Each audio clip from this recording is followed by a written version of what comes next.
Hello বন্ধুরা, এই তো আমি কেক বানাচ্ছি। আমার একটা কেকের অর্ডার এসে গেছে, জন্মদিনের কেক লাগবে। তা আমি এখানে সব কিছু করে নিয়েছি। এখন আমি এখানে ধীরে ধীরে এই যে এই মিশ্রণগুলো আমি ধীরে ধীরে চেলে দিচ্ছি আর মিশিয়ে নিচ্ছি। এইভাবে ঘুরিয়ে নিলে পরে দেখেন এই যে কত সুন্দর একটা ব্যাটার তৈরি হয়ে গেছে। এখন আমি সবগুলোটুকু একবারে দিয়ে দিচ্ছি। আগেরগুলো আমার মিশানো হয়ে গেছে। এখন আমি যে আবার যেটুকু বাকিটুকু আছে আমি দিয়ে নিচ্ছি। খুব সুন্দর করে মিশাচ্ছি। মিশানোটা যত ভালো হবে কেকটা কিন্তু ততটাই সুন্দর হবে।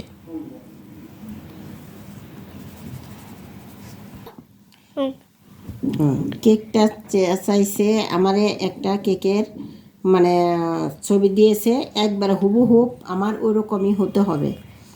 তো আমি চেষ্টা করব হুবহুব ওইরকম করার জন্য। তো বন্ধুরা সবাই দোয়া করবেন ওইরকম যেন আমি দিতে পারি। এগুলো মিশানোটা আলতো হাতে মিশাতে হয়, তো যার কারণে একটু সময় লাগে। সময় নিয়ে কাজটা করলে আর কি কাজটা ভালো হয়, খারাপ হয় না।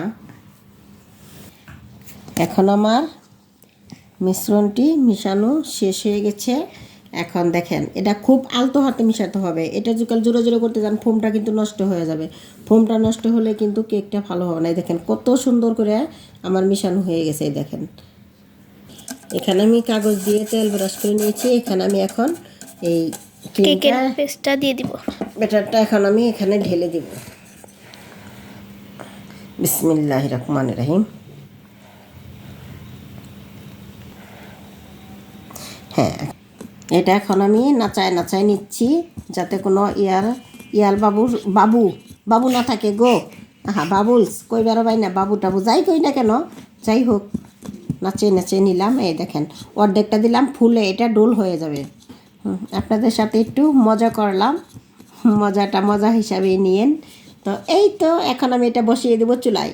এখন আমি এই কাঠিটা দিয়ে এভাবে আমি একটু করে নিচ্ছি যাতে কোনো বাবুলস না থাকে, নিচের দিকে যেন ফুইলা না ওঠে, সুন্দরভাবে যেন ক্রিমটা বসে যায়। এর মধ্যে এখন আমি পাতিলটা বসিয়ে দিলাম। চুলায় জাল দিয়ে আমি লো হিটে এটা রেখে দিলাম একটু হওয়ার জন্য, গরম হওয়ার জন্য। এখন এটা হিট হয়ে গেছে। এখন আমি এখানে পাত্রটা বসিয়ে দিব।